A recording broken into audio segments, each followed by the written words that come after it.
পরম শান্তি। আপনাদের সকলের প্রতি শুভেচ্ছা, অভিনন্দন ও আন্তরিক ভালোবাসা দিয়ে আজকের বিষয় শুরু করছি। আত্ম উপলব্ধির জন্য সর্বাধিক কার্যকর সাধনা ধ্যান, সেবা, জ্ঞান নাকি ভক্তি? প্রিয় শ্রোতা বন্ধুরা, আজকের এই সৎসঙ্গের বিষয় এক চিরন্তন প্রশ্ন। আত্ম উপলব্ধির পথ কোনটি সর্বোত্তম? অনেকে বলেন ধ্যানই শ্রেষ্ঠ, আবার কেউ বলেন সেবা ছাড়া মুক্তি নেই।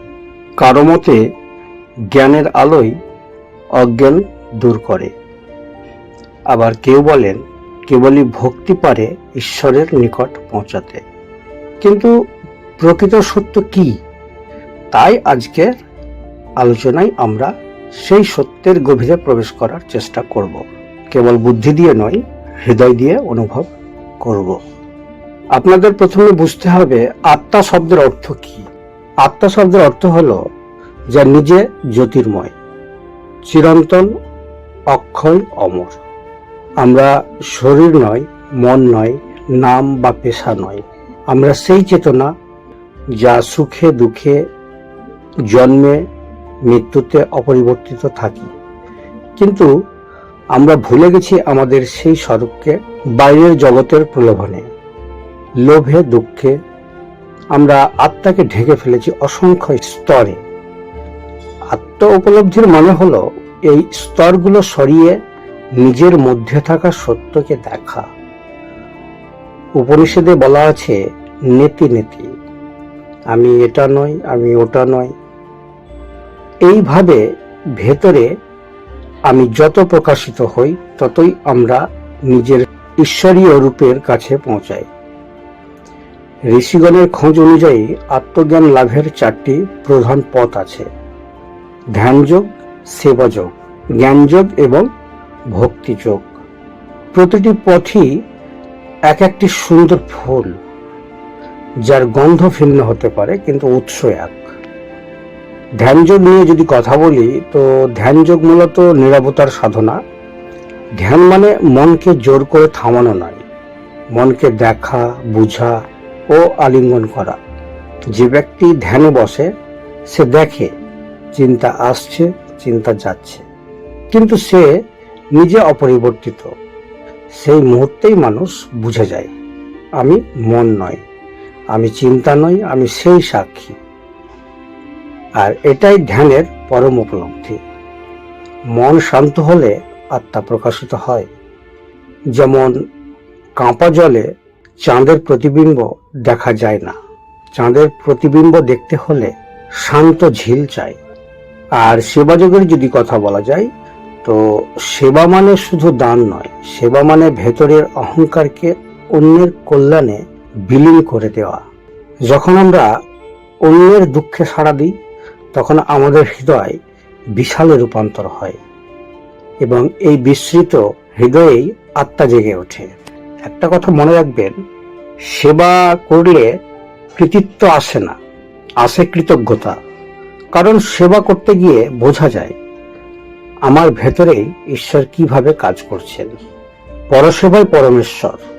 স্বামী বিবেকানন্দ বলেছেন, জীবে প্রেম করে যেই জন, সেই জন সেবিছে ঈশ্বর। এটাই কর্মযোগের মূল বাণী। আর জ্ঞানযোগ হলো বিবেক ও অন্বেষার পথ। জ্ঞানযোগে বলে নিজেকে জানো। দেহ পরিবর্তিত হয়, মনও বদলায়, কিন্তু কিছু আছে যা কখনো বদলায় না। সেই অমর সত্তাকেই জ্ঞানযোগ চিনে নেয়। এই জ্ঞান বই পড়ে আসে না, এটি আসে অন্তর্দৃষ্টি থেকে। আত্মানাং বৃদ্ধি, নিজেকে জানো, কারণ তুমিই সেই পরম সত্তা। আবার ভক্তিযোগে দেখা যায় প্রেমের ঝলক। যেখানে জ্ঞান কঠিন, ধ্যান গভীর, সেখানে ভক্তি সহজ, কারণ প্রেমই মানুষের সহজ রূপ।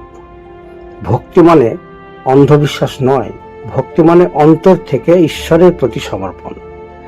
যে ভালোবাসে সে নিজেকে হারায়, আর সেখানেই আত্মা মুক্ত হয়।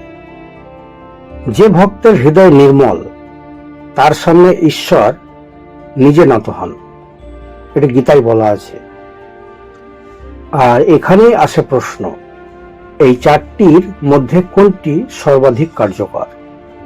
শ্রীকৃষ্ণ গীতায় বলেছেন, যে পথে আমার দিকে আসে আমি সেই পথেই তাকে গ্রহণ করি। অর্থাৎ সব পথই সত্য, সব পথই এক কেন্দ্রবিন্দুর দিকে নিয়ে যায়।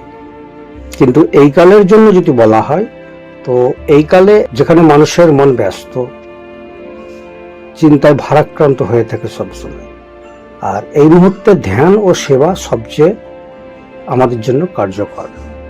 ধ্যান আমাদের ভেতরে শান্তি আনে, সেবা আমাদের অহংকার গলিয়ে দেয়। এ দুয়ের সমন্বয় আধুনিক যুগের পূর্ণ সাধনা। অন্তরে ধ্যান, বাইরে সেবা, এই ভারসাম্যেই আত্ম উপলব্ধি হওয়া সম্ভব। তবে যদি আপনি সাধনার প্রয়োগ করতে চান, তো সৎসঙ্গের মূল উদ্দেশ্য শুধু শোনা নয়, বরং জীবনে প্রয়োগ করা। প্রতিদিন সকালে 10 মিনিট নীরব বসা চেষ্টা করতে হবে। নিজের নিঃশ্বাস দেখেন। দিনের মধ্যে একবার অন্তত কাউকে নিঃস্বার্থভাবে সাহায্য করার চেষ্টা করুন।